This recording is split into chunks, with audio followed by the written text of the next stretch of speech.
धातुओं की प्राप्ति। पृथ्वी के भूपट्टी धातुओं का मुख्य स्रोत है। समुद्र जल में भी सोडियम क्लोराइड, मैग्नीशियम क्लोराइड आदि जैसे कुछ वेलीय लवण उपस्थित रहते हैं। पृथ्वी की भूपट्टी में प्राकृतिक रूप में पाए जाने वाले तत्वों या यौगिकों को खनिज कहते हैं।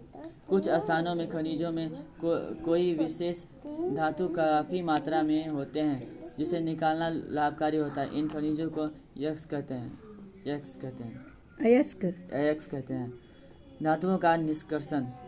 धातुओं की सक्रियता श्रेणी के बारे में आप पढ़ चुके होंगे, इसलिए आप आसानी से समझ सकते हैं कि अयस्क से धातुओं का निष्कर्षण कैसे होता है। कुछ धातुएं भूपट्टी में स्वतंत्र अवस्था में पाई जाती हैं। कुछ धातुएं अपने यौगिकों के रूप में मिलते हैं। सक्रियता श्रेणी में नीचे आने वाले धातुएं सबसे कम अभिक्रियाशील होते हैं। यह स्वतंत्र अवस्था में पाई जाती है। उदाहरण के लिए गोल्ड, सोना, सिल्वर, प्लेटिनम एवं कॉपर स्वतंत्र अवस्था में पाए जाते हैं। कॉपर एवं सिल्वर अपने सल्फाइड या ऑक्साइड के अयस्क के रूप में संयुक्त अवस्था में पाए जाते हैं। सक्रियता श्रेणी में सबसे ऊपर की धातुएं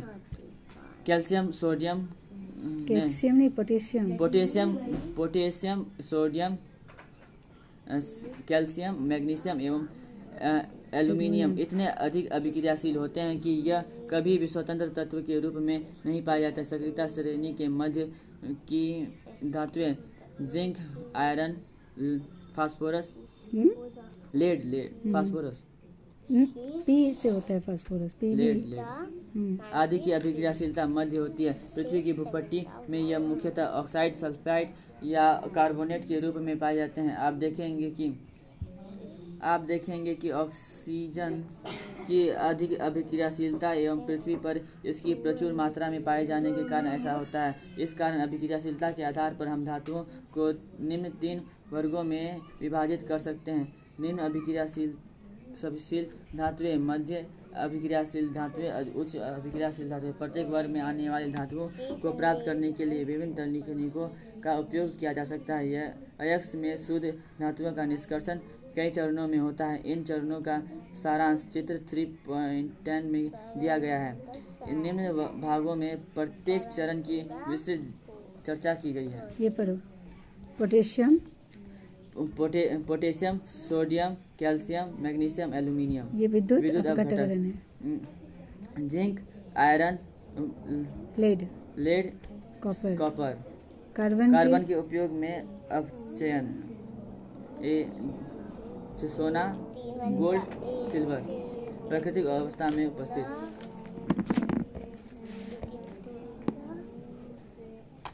ये पढ़ो। अयस्क का सांद्रण। उच्च अभिक्रियाशील धातुएं। यहाँ पढ़ो। मध्यम अभिक्रियाशील धातुएं और निम्न अभिक्रियाशील धातुएं। उच्च अभिक्रियाशील धातु कौन सा है? गलित धातु का विद्युत अपघटन, जिसमें शुद्ध धातु। मध्यम अभिक्रियाशील धातुएं कॉपर, कार्बोनेट अयस्क, सल्फाइड अयस्क। कार्बोनेट अयस्क में निस्तापन और सल्फाइड अयस्क में भर्जन। दोनों में से धातु का ऑक्साइड, धातु में अपचयन, धातु का शोधन। निम्न अभिक्रियाशील धातुएं सल्फाइड अयस्क, भर्जन, धातु परिष्करण। एक्स में धातु निष्कर्षण में अप्रयुक्त चरण, यस्कों का समृद्धिकरण। पृथ्वी में खनिज यस्कों में मिट्टी, रेत आदि जैसे कई अशुद्धियां होती हैं जिन्हें गैंग कहते हैं। धातुओं के निष्कर्षण में पहले यक्स में अशुद्धियों को हटाना आवश्यक होता है। यस्कों में से गैंग को हटाने के लिए जिन प्रक्रियाओं का उपयोग किया जाता है वे यस्कों को एवं गैंग के भौतिक एवं रासायनिक गुणधर्मों पर आधारित होते हैं। इसे पृथक्कीकरण की इस विभिन्न प्रणालियों से अपनाए जाते हैं। सक्रियता श्रेणी में नीचे आने वाले धातुओं का निष्कर्षण। सक्रियता श्रेणी में नीचे आने वाले धातुएं काफ़ी अनिभिक्रिय होते हैं। इन धातुओं में से ऑक्साइड का केवल गर्म होने से ही धातुओं को प्राप्त किया जा सकता है। उदाहरण के लिए सिनाबार मरकरी का एक यक्स है।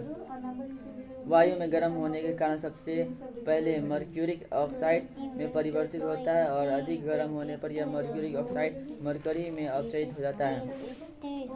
इस प्रकार प्रकृति में होने वाले सक्रियता की श्रेणी के मध्य में स्थित धातुओं का निष्कर्षण। सक्रियता की श्रेणी के मध्य में स्थित धातुएं जैसे आयरन, जिंक, लेड, कॉपर की अभिक्रियाशीलता मध्य होती है। प्रकृति में यह प्रायः सल्फेट या कार्बोनेट के रूप में पाया जाता है। सल्फेट या कार्बोनेट की तुलना में धातुओं को उसके ऑक्साइड से प्राप्त करना अधिक आसान होता है, इसलिए अपचयन से पहले धातुओं के सल्फाइड एवं कार्बोनेट को धातु ऑक्साइड में परिवर्तित करना आवश्यक होता है। सल्फेट आयस को धातुओं वायु की उपस्थिति में अधिक ताप पर गर्म करने पर यह ऑक्साइड में परिवर्तित हो जाता है। इस प्रक्रिया को भर्जन कहते हैं। कार्बोनेट यस्कों को सीमित वायु में अधिक ताप को गर्म करने से ऑक्साइड में परिवर्तित हो जाता है। इस प्रक्रिया को निस्तापन कहा जाता है। जिंक के अयस्कों के भर्जन एवं निस्तापन के समय निम्न रासायनिक अभिक्रियाएं होती हैं। इसके बाद कार्बन जैसे उपयोग अपचयन एवं धातु ऑक्साइड से प्राप्त हुए। उदाहरण के लिए, जब जिंक ऑक्साइड को कार्बन के साथ गर्म किया जाता है तो यह जिंक धातु में उपचयित हो जाता है। ZnOS प्लस C तापन Zn+CO। प्रथम अध्याय में दिए गए ऑक्सीकरण के अपचयन का क्रम आप समझ चुके हैं। धातुओं को उनके यौगिकों से प्राप्त करना भी अपचयन प्रक्रम है। कार्बन कोयला का प्रयोग धातुओं के ऑक्साइड धातुओं में अपचयन करने के अलावा विस्थापन अभिक्रिया का भी एक उपयोग किया जा सकता है। अत्यधिक अभिक्रियाशील धातुएं जैसे सोडियम, कैल्शियम, एल्यूमीनियम आदि को अपचयक के रूप में उपयोग किया जा सकता है, क्योंकि यह निम्न अभिक्रियाशीलता वाले धातुओं को उनके यौगिकों से विस्थापित कर सकते हैं। उदाहरण के लिए, जब मैग्नीशियम हाइड्रोक्साइड को एल्यूमीनियम चूर्ण के साथ गर्म किया जाता है तो निम्न अभिक्रिया होती है। 3MnO2 plus 4Al 3Mn plus Al2O3 plus उष्मा। क्या आपने इन पदार्थों को पहचान सकते हैं जिनका ऑक्सीकरण या अपचयन हो रहा है?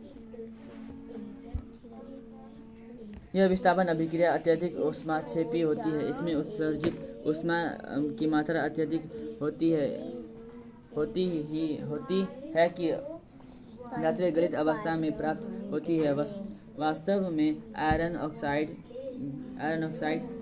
Fe2O3 के एल्यूमीनियम के साथ अभिक्रिया का उपयोग रेल की पटरियां एवं मशीन पुर्जे के दरारों को जोड़ने के लिए किया जाता है। इस अभिक्रिया को थर्मिट अभिक्रिया कहते हैं। Fe2O3 plus 2Al Fe plus Al2O3 plus उष्मा।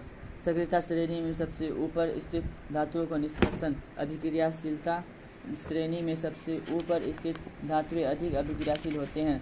इन्हें कार्बन के साथ गर्म कर इन यौगिकों में प्राप्त नहीं किया जा सकता है। उदाहरण के लिए, कार्बन के द्वारा सोडियम, मैग्नीशियम, कैल्शियम, एल्यूमीनियम आदि के ऑक्साइड का अपचयन नहीं होता है। कैथोड पर इसे धातुएं निक्षेपण कहते हैं। इस प्रकार एल्यूमीनियम ऑक्साइड के विद्युत अपघटनी अपचयन से एल्यूमीनियम प्राप्त होता है। धातुओं का परिष्करण। ऊपर वर्णित विभिन्न अपचयन प्रक्रमों में प्राप्त धातुएं पूर्ण रूप से शुद्ध नहीं होती है। इनमें अपद्रव्य होते हैं। इसे हटाकर शुद्ध धातु प्राप्त किया जा सकता है। धातुओं से अपद्रव्य को हटाने के लिए सबसे अधिक प्रचलित विधि विद्युत अपघटनी परिष्करण है। विद्युत अपघटनी परिष्करण copper, zinc, tin, nickel, silver, gold आदि जैसे अनेक धातुओं का परिष्करण धातु विद्युत अपघटन द्वारा किया जाता है। इस प्रक्रम में अशुद्ध धातुओं का एनोड तथा शुद्ध धातुओं की पतली परत को कैथोड बनाया जाता है। धातुओं के लवण विलयन का उपयोग विद्युत अपघटनीय के रूप में होता है।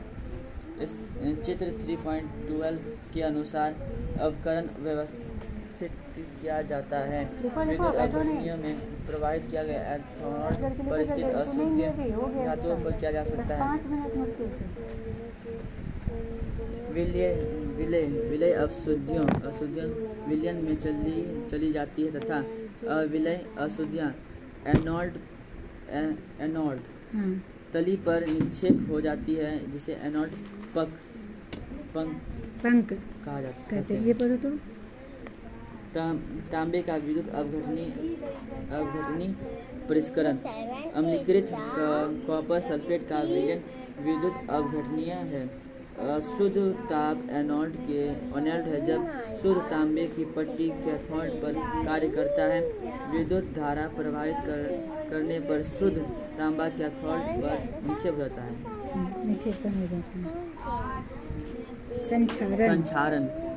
संचारण के संबंध में अध्याय 1 में आप निम्न बातों का अध्ययन कर चुके हैं। खुले वायु में कुछ दिन छोड़ देने पर सिल्वर की धातु काली हो जाती है। सिल्वर का वायु में उपस्थित सल्फर के साथ अभिक्रिया कर सिल्वर सल्फर की परत बनने के कारण ऐसा होता है। कार्बन कॉपर वायु में उपस्थित आर्द्र कार्बन डाइऑक्साइड के साथ अभिक्रिया करता है, जिससे इसकी सतह से भूरे रंग की चमक धीरे धीरे खत्म हो जाती है अतः इस प्रकार हरे रंग की परत चढ़ जाती है। यह हरा पदार्थ बेसिक कॉपर कार्बोनेट होता है। लंबे समय तक आर्द्र वायु में रहने के कारण लोहे पर भूरे रंग की पत्रिकी पदार्थ की परती चढ़ जाती है, जिसे जंग कहते हैं। आइए इन परिस्थितियों का पता कीजिए कि जिनमें लोहे पर जंग लग जाती है। 3 परिखनली लीजिए एवं प्रत्येक में से शुद्ध लोहे की कील डाल दीजिए। इन परिखनलियों को A, B तथा C नाम दीजिए। परिखनली A में थोड़ा जल डालिए तथा उसे कॉर्क से बंद कर दीजिए। परिखनली B में उबलता हुआ आवासित जल डालकर उसमें 1 मिलीलीटर तेल मिलाइए एवं कॉर्क से बंद कर दीजिए।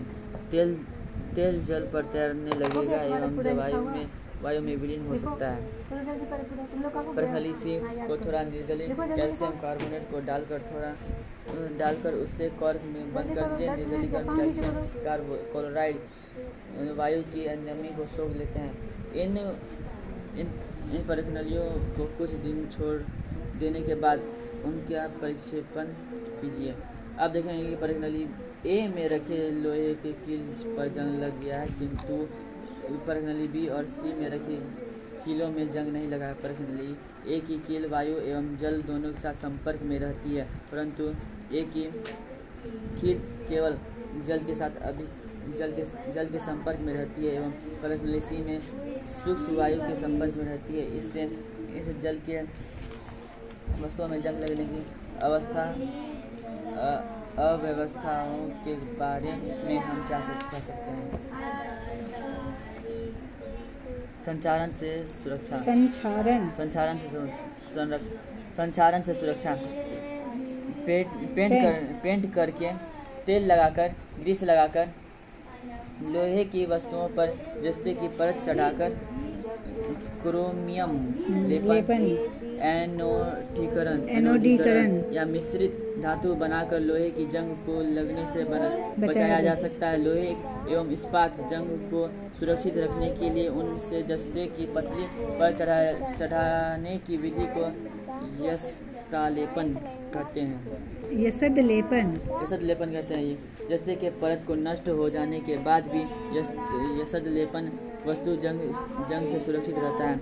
क्या आप इसका कारण बता सकते हैं? धातु के गुणधर्मों के बेहतर बनने की अच्छी विधि मिश्रितवन कहलाती है। इस विधि में हम इच्छा अनुसार धातुओं के अत्यंत गुणधर्म प्राप्त कर सकते हैं। उदाहरण के लिए लोहा सर्वाधिक उपयोग में आने वाला धातु है, लेकिन कभी भी शुद्ध अवस्था में इसका उपयोग नहीं होता है, इसलिए इसे कुछ शुद्ध लोहा अत्यंत नरम होते हैं एवं गर्म होने पर सुगमतापूर्वक खींचा जा सकता है।